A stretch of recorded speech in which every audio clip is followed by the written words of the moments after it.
hello लोगोफोर दिनैहाय आङो फैबावबाय आंनि YouTube चेनेलावहाय नोंथांमोना दिनैहाय आंखौहाय नायबावदो दानो आं लान्च टाइम मा बानायनायसै आङो बेखौहाय एसे दिन्थिनो गोसो जाबाय आरो आङो मारै जानाय नोंथांमोना दिनै आंखौ नायबावदो फैदो फै दाने आङो आंनि किचेनावहाय हाबदोनि आं मा रेडि खालामदों आरो आङो मा खालामहायनैहाय दिनैहाय जागोन बेखौहाय नायदोनि दं नै बेयो जाबाय आमखरा गुबुनफ्रा मा होनो आं मिथिया जोंनि वेस्ट बेंगलावहाय बेखौ आमखरा होननानै बुङो केक्रल ना काक्रलबो होनो थानाय बेवहाय आं आलु आरिदों ओमफ्राय आरो सयाबिन नै बेवहाय टमेट' दं टमेट'खौ बे सयाबिन आलुआव होदेरनाय आरो बियो जाहैबाय बाथोननि आरो बियो सब्जिनि थाखाय आङो पापर दङ बेखौ एवनानैहाय रेडि दङ ओमफ्राय तो दिनैनि लान्चखौ नायदो लान्चआ आङो मारै तैयार खालामनायसै आरो आङो मारै जानायसै तो आं बानायखांनानै फाइनाली नोंथांमोननो दा लास्टआव दिन्थिनायसै आरो आङो गावनि जानायखौहाय दिन्थिनायसै नोंथांमोना आंखौहाय दा लास्टआवहाय नायदो आङो बानायखांनानै मारै खालामनानैहाय आङो जागोन बेखौ नायदो नोंथांमोना इन्टारेस्टेडब्ला आरो तो दा दोनथ'दोनि फाइनाली आंनि ना बाथोना एवखांबाय नै तो बेखौ आङो देनायसै दा सयाबिन एवबाय आङो सयाबिनजों टमेट' आरो आलु संनायसै एवखांना लाबाय आङो ओरैनो डीप फ्राय खालामबाय दानिया आलुनि थाखाय तैयार जादों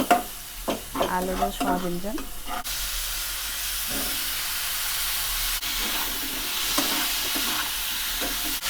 खोबना होबाय आङो दान्दिसे जानायनि जुनै रेडि खालामदोंसै आङो बेवहाय बाथोनखौ एवनायसै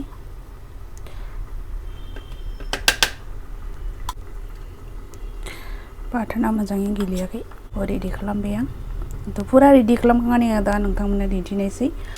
आंनि जानाया रेडि जादोंसै खालि बे आलुबो मोननांगौसै फुरा रेडि जाजोबबाय होनानैहाय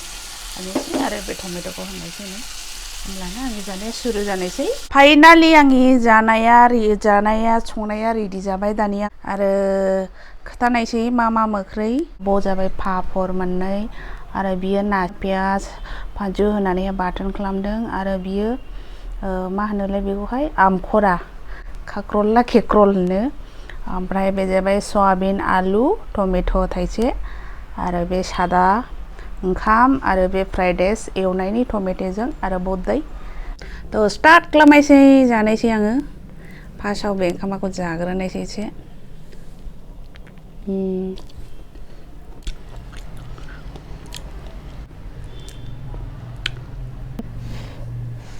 गुदुंनो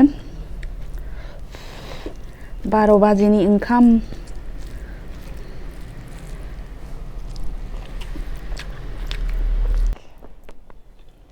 खरा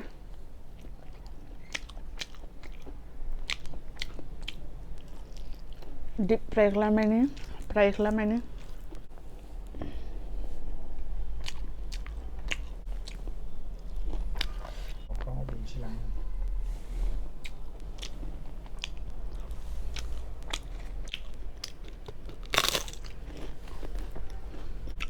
सयाबिन आलु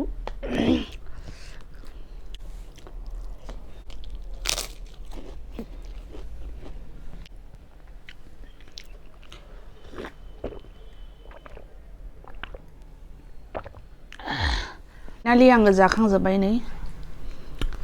जानोलाय गोथाव मोनदों उदैया हाले होमब्लाबो जाजोबथारबाय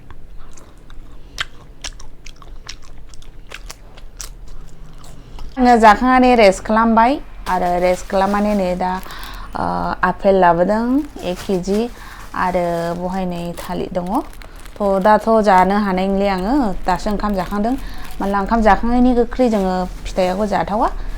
दा 1 घन्टानि पर जानायसै आङो तो दोनथ'बाय दिनैनि भिडिअ'आव बाय बाय